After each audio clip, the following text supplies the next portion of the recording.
Kota Kediri, yang populer dengan sapaan Kota Tahu Takwa, terletak sejauh 130 km arah barat daya dari ibu kota Provinsi Jawa Timur, dengan luas wilayah 63.404 km persegi, terbagi menjadi 3 kecamatan dan 46 kelurahan.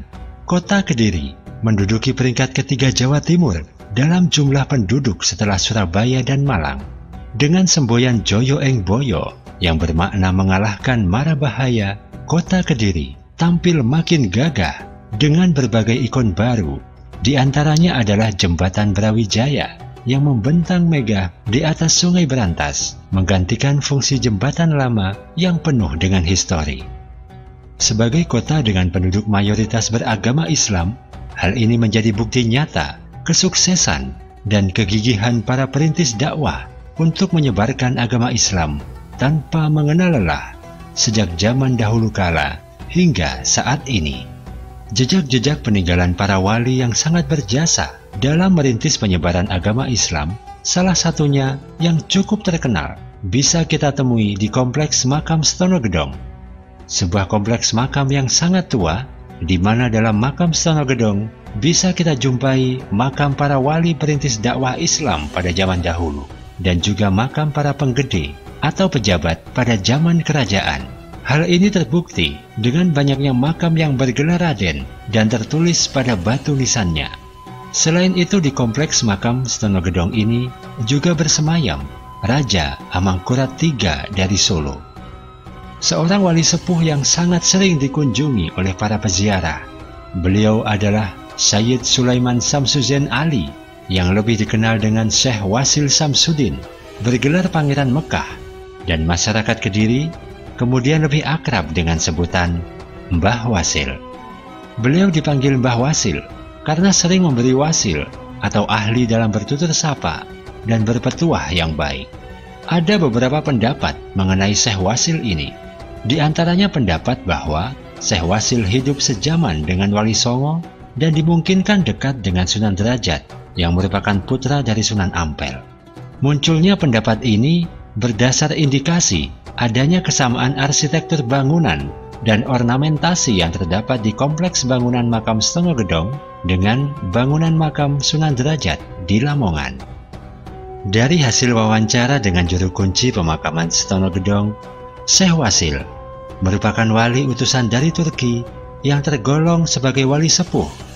Beliau datang setelah Syekh Maulana Muhammad Al-Bakir, atau lebih kita kenal sebagai Syekh Subakir, sehingga periode Syekh Wasil terpaut jauh dengan Wali Songo yang menurut sejarah periodenya dimulai kurang lebih pada abad ke-14 dan awal abad ke-15. Sedangkan Syekh Wasil datang ke Kediri sejaman dengan Sri Aji Jayabaya, seorang raja Kediri yang memerintah sekitar tahun 1135 hingga 1157.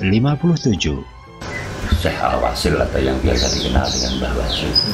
Sebetulnya Mbah Wasil itu utusan wali dari Turki, jadi utusan wali dari Turki yang termasuk di tanah Jawa. Jadi wali sepuh yang masuk pertama adalah mungkin Syekh Subakir gitu. Oh iya, dia memerangi sebuah goib-goib atau apapun, sehingga yang kita kenal dengan Gunung Bali Tanah Jawa di Gunung Tidar. Dari situ ada wali sepuh yang kedua setelah beliaunya, itu disebut adalah Mbah Wasil. Jadi Mbah Wasil masuk ke Tanah Jawa, khususnya Kediri, itu sejaman dengan Sri Aji Joyoboyo. Kehadiran Syekh Wasil sebagai tokoh pertama penyebaran agama Islam di Kediri adalah dalam tataran melakukan penjajakan kepada masyarakat Kediri, karena pada masa ini kebudayaan Hindu-Buddha khususnya di Kediri sedang mengalami puncak kejayaan. Secara perlahan-lahan, Syekh Wasil melakukan pendekatan dengan masyarakat, dan dengan kebijaksanaan yang beliau miliki, akhirnya berhasil dekat dengan Maharaja Sri Aji Jayabaya. Sehingga kemudian terdapat kisah bahwa Mbah Wasil merupakan guru spiritual dari Sri Aji Joyoboyo, hingga membuahkan sebuah jongko atau kitab serat Jongko Joyoboyo. Ketika Syekh Wasil menyebarkan Islam di Kediri, ada beberapa sumber yang berpendapat bahwa Syekh Wasil hendak mendirikan sebuah masjid agung namun karena beberapa sebab belum berhasil menyelesaikan pembangunannya. Hal ini bisa kita lihat, sebuah tatanan batu menyerupai sebuah pondasi kuno yang belum rampung dan berbentuk bujur sangkar yang kemudian diindikasikan sebagai pondasi masjid. Namun pendapat ini kemudian disangkal kembali oleh Pak Yusuf Wibisono selaku juru kunci makam. Pak Yusuf menjelaskan bahwa tatanan pondasi tersebut adalah bekas bangunan Candi Batur yang digunakan sebagai penyimpanan abu jenazah para raja. Dan candi ini sudah ada sebelum Syekh Wasil dimakamkan. Karena kompleks Candi Batur merupakan tanah pilihan untuk persemayaman para raja dan bangsawan, maka untuk memberikan penghormatan ketika Syekh Wasil wafat, beliau dimakamkan di area tanah makam untuk raja dan bangsawan. Sebelum Mbah Wasil dimakamkan di sini dulu ada sebuah candi di belakang masjid itu yang mungkin dikenal dengan Candi Batur pada umumnya. Jadi di setiap kerajaan itu pada umumnya pasti memiliki Candi Batur. Dan fungsi Candi Batur tersebut adalah untuk menyimpan abu jenazah para raja. Nah, yang sekaligus kalau zaman sekarang mungkin ziarah dengan pada zamannya yang sekaligus akhirnya menjadi tempat beribadah. Berbeda dengan candi besar yang memang untuk beribadah, dia seperti halnya Borobudur, Prambanan itu kan memang untuk beribadah. Tapi fungsi Candi Batur pada intinya adalah untuk menyimpan abu jenazah para raja. Berarti tanah itu adalah tanah pilihan. Nah, secara otomatis beliau Mbah Wasil dimakamkan di sini. Setelah beliau dimakamkan di sini, secara otomatis lagi orang-orang terdekatnya akan mengikuti berikut sunan-sunan atau yang lain juga akan mengikuti itu tanah pilihan. Secara otomatis kalau Candi Batur untuk menyimpan abu karena adanya makam Islam, mulai adanya Islam baru makam.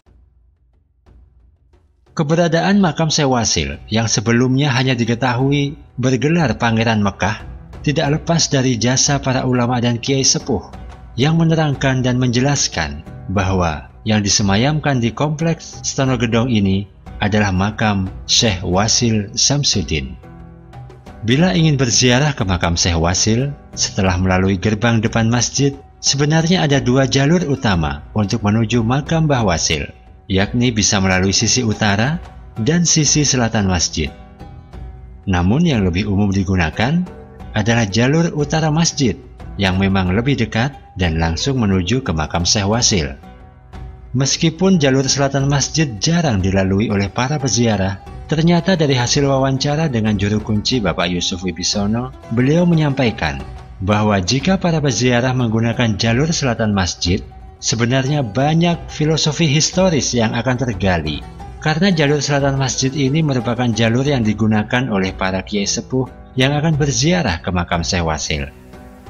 Proses ziarah diawali dengan sholat sunnah di masjid, kemudian dilanjutkan melalui jalur selatan menuju makam Pangeran Sumende yang merupakan abdi dalam kinasih Raja Amangkurat III yang kemudian menjadi juru kunci pertama di pemakaman Stonogedong. Diibaratkan ketika kita akan sowan kepada seorang wali besar, kita izin dahulu pada petugas yang menjaga area tersebut. Filosofi dari nama Sumende diartikan bahwa dalam menjalani kehidupan, kita harus sumende, berserah diri atau selalu bergantung kepada Allah Subhanahu wa Ta'ala. Dalam surat Luqman ayat 22, Allah Subhanahu wa Ta'ala berfirman, A'udzu billahi minasyaitonir rajim. Wa may yuslim wajhahu ila Allahi wa huwa muhsinun faqad istamsaka bil urwatil wuthqa wa ila Allahi aqibatil umur. Dan barang siapa berserah diri kepada Allah, sedang dia orang yang berbuat kebaikan, maka sesungguhnya dia telah berpegang pada buhul atau tali yang kukuh. Hanya kepada Allah kesudahan segala urusan. Setelah dari makam Pangeran Sumende, dilanjutkan berziarah ke makam Wali Arba di sebelah barat yang merupakan pengikut atau murid Syekh Wasil. Makam Wali Arba sejumlah 4 buah makam yang batu nisannya diselimuti dengan kain putih. Pada nisan Wali Arba ini terdapat ukiran relung berbentuk pancaran sinar matahari yang bisa diartikan sebagai tanda kedudukan tertentu pada masa hidupnya. Wali Arba ini sebagai simbol bahwa sebagai manusia, kita harus bisa mengendalikan sifat papat, Yang pertama adalah nafsu alwamah, yaitu keinginan untuk makan, minum, pakaian, bersenang-senang, dan lain sebagainya. Yang kedua adalah nafsu sufiyah, yakni keinginan untuk dipuji, mendapat derajat, pangkat, keutamaan, dan lain-lain. Yang ketiga adalah nafsu amarah, yang berkaitan dengan keinginan mempertahankan diri dengan amarah, emosi, egois, dan lain sebagainya. Dan yang keempat adalah nafsu mutmainnah, yakni nafsu yang mengajak ke arah kebaikan. Setelah dari Wali Arba, ziarah dilanjutkan ke makam Sunan Bagus yang ada di barat pendopo yang berdiri megah di atas bekas pondasi Candi Batur. Filosofi dari Sunan Bagus ini adalah kita harus membaguskan hati supaya perbuatan kita turut menjadi baik.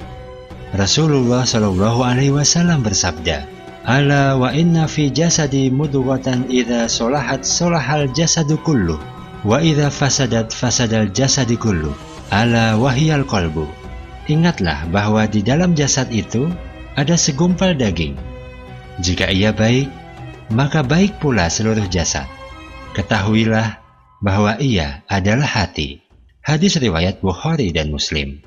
Oleh karena itu Rasulullah Shallallahu Alaihi Wasallam selalu berdoa, "Ya muqallibal qulub, tsabbit qalbi ala dinik." Setelah dari Sunan Bagus baru dilanjutkan sowan ke makam Syekh Wasil. Dan di makam inilah kita meneladani perjuangan beliau, semangat beliau, ketekunan beliau dalam mendakwahkan ajaran Islam kepada masyarakat Kediri. Dengan adanya urutan pembersihan jiwa yang telah dilakukan sebelumnya, kita bertekad untuk menjadi hamba Allah seutuhnya. Sebagaimana dalam sholat kita selalu menyatakan, "Inna sholati wa nusuki wa mahyaya wa mamati lillahi rabbil alamin." Di samping makam Syekh Wasil ada makam Sunan Penanggung yang mempunyai makna filosofis bahwa manusia akan mempertanggungjawabkan semua amal perbuatan yang dikerjakan selama hidupnya. Sebagaimana dalam surah Al-Mudaththir ayat 38, Allah Subhanahu wa Ta'ala berfirman, "A'udzu billahi minasyaitonir rajim. Kullu nafsin bima kasabat rahina." Tiap-tiap diri bertanggung jawab atas apa yang telah diperbuatnya. Setelah dari Sunan Penanggung, kita akan keluar melalui jalur sebelah utara masjid, dan di sepanjang jalur tersebut terdapat makam Amangkurat III yang merupakan raja dari Solo. Kemudian ada Sunan Bakul, Sunan Kabul, Sunan Demang, dan lain sebagainya. Jika kemudian digali urutan filosofi dari perjalanan yang telah ditempuh sebelumnya, maka kita akan mendapatkan makna ketika kita sudah sepenuhnya menghamba kepada Allah Subhanahu wa Ta'ala dan mempersiapkan diri bertanggung jawab atas amal perbuatan kita, maka hal-hal yang bersifat materi keduniawian hanyalah bonus semata, dan nikmat yang kita dapatkan akan dikelola sebagai sarana syiar dan memperkuat dakwah Islam di sekitar kita. Selamat meneladani perjuangan, semangat, dan ketekunan Syekh Wasil Samsudin dalam mendakwahkan ajaran Islam kepada masyarakat. Sampai jumpa pada episode Jejak Wali Nusantara berikutnya.